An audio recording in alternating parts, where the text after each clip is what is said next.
अमरावती विधान परिषद निवडणुकीच्या पार्श्वभूमीवर वंचित बहुजन आघाडीचे उमेदवार निलेश विश्वकर्मा यांनी भाजपवर गंभीर आरोप केले आहेत।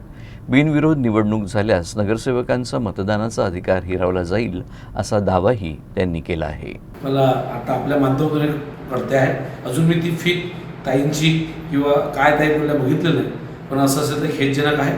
कारण का भाजप हे सातत्यानं संपूर्ण महाराष्ट्रात अशा सत्तेच्या किंवा याच्या जोरावर निवडणुका थांबवत आहेत, लोकशाही संपवत आहे। आणि ही कोणत्याही पक्षासाठी, ते काँग्रेस असो कोणताही पक्ष असो, लोकशाही, कारण का एखादा जर प्रथम कोणी नगरसेवक निवडून आला आहे त्याच्या जीवनात प्रथम मतदान करायचा त्याला अधिकार आहे। आणि जर निवडणूकच अनपोच झाली तर त्याचा मतदानाचा आपण अधिकार हिरावतो आहे, हे संविधानातही नाही आणि लोकशाहीलाही घातक आहे।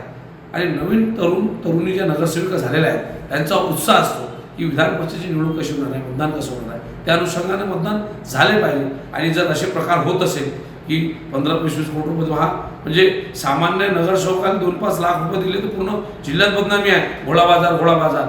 आणि 15-20-50 कोटी कसे काय वाटत आहेत, हे फार विचित्र चित्र आहे।